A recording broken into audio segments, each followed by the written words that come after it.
வருகை புரிந்திருக்கின்ற கழகத்தினுடைய முன்னோடிகளே, தாய்மார்களே, உங்கள் அனைவருக்கும் என்னுடைய இனிய மாலை வணக்கத்திலே முதலில் தெரிவித்துக் கொள்ள விரும்புகிறேன். ஒவ்வொரு வேலையும் பார்த்து பார்த்து தனக்கு வாக்களிக்காத ஒரு சட்டமன்ற உறுப்பினரையும் கூட கொடுக்காத கோயம்புத்தூருக்கு பார்த்து பார்த்து செஞ்சுட்டு இருக்காரு.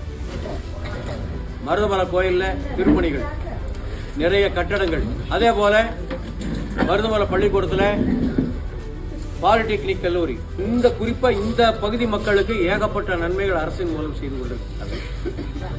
அதே போலவே பார்த்தீங்கன்னா நேற்றைக்கு மிகப்பெரிய ஒரு இன்னைக்கு நேற்றைய தினம் நடந்தது என்னன்னா பொங்கல் பரிசு.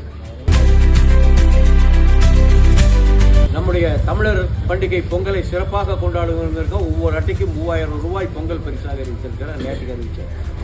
உங்கள் கையில் உலகம் கல்லூரியிலே படிக்கின்ற குழந்தைகள், பசங்க, பிள்ளைகள் எல்லாத்துக்குமே தமிழ்நாடு முழுவதும் கிட்டத்தட்ட ஒரு 20 லட்சம் பேருக்கு லேப்டாப் ஏற்கனவே ஆரம்பிச்சு நிறுத்தப்பட்ட திட்டம். அந்த திட்டம் இன்னைக்கு மறுபடியும் நம்ம முதல்வர் அவர்கள் அந்த திட்டத்தை ஆரம்பிச்சு மிகச்சிறந்த முறையில் நடத்தி கொண்டிருக்கின்றார்கள்.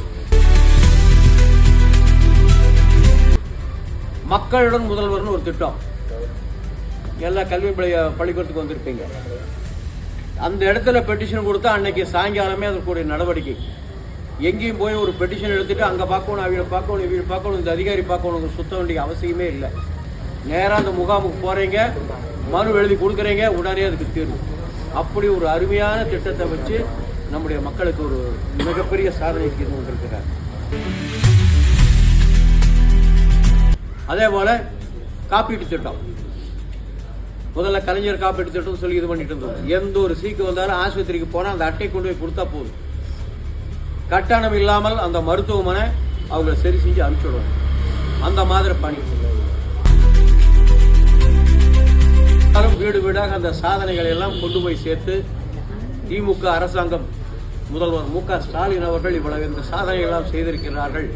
இந்த சாதனைகளை எல்லாம் வாக்குகளாக மாற்ற வேண்டும். மீண்டும் 2வது முறையாக அவரை முதலமைச்சராக்குவதற்கு உறுதி மேற்கொள்ளும் என்பதை கூறி வாய்ப்புக்கு நன்றி கூறி விடைபெறுகிறேன்.